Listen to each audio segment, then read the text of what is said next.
Hey there, fellow YouTube enthusiasts.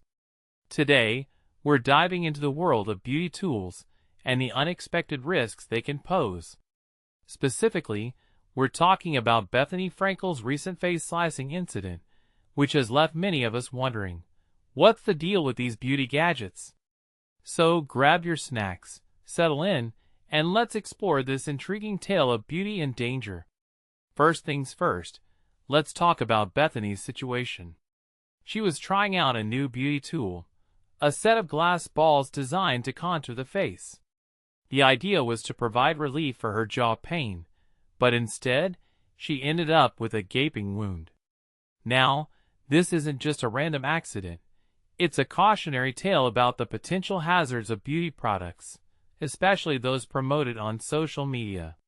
You see, Bethenny's experience highlights a critical issue: the lack of regulation and oversight in the beauty industry.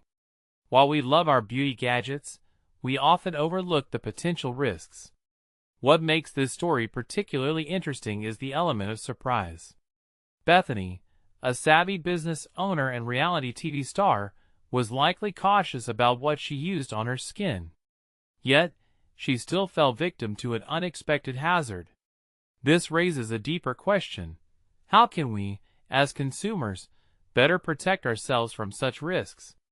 It's not just about being more careful. It's about creating a culture of transparency and accountability in the beauty industry. We need to demand more information and testing from manufacturers, and we need to support companies that prioritize safety over profit. Now, let's zoom out a bit and consider the broader implications.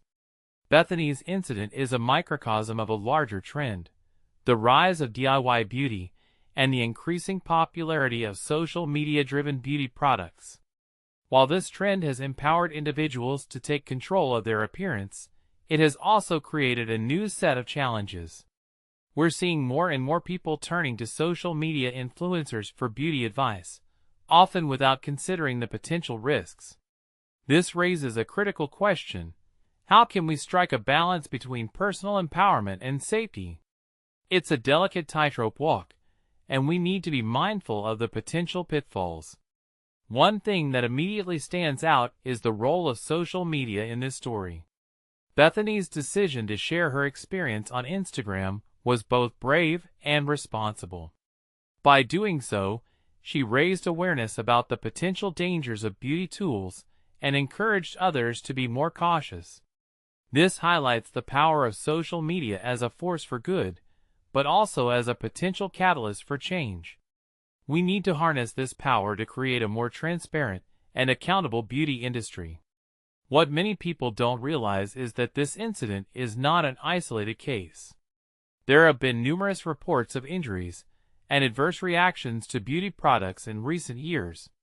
From chemical burns to allergic reactions, the risks are real, and they're happening all around us. This raises a critical question: why are we still allowing these products to be sold without proper regulation? It's time for a wake-up call, and it's time for us to demand change.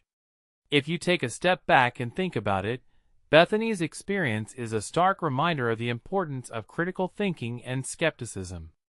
We need to be more discerning about the products we use on our skin and the advice we follow. It's not just about being cautious, it's about being informed and empowered.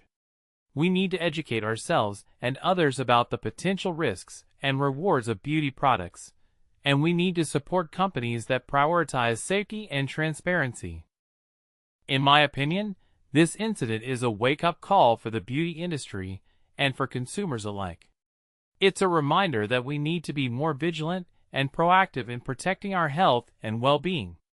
It's also a call to action for us to demand change and create a more transparent and accountable beauty industry. So what can we do? Well, for starters, we can start by being more mindful of the products we use and the advice we follow. We can also support companies that prioritize safety and transparency, and we can advocate for stricter regulations and oversight in the beauty industry. In conclusion, Bethenny Frankel's face slicing incident is a cautionary tale about the potential risks of beauty products, especially those promoted on social media. It's a call to action for us to be more vigilant and proactive in protecting our health and well-being. It's also a reminder of the importance of critical thinking and skepticism in our daily lives. So, the next time you're tempted to try a new beauty tool, remember Bethenny's story and think twice.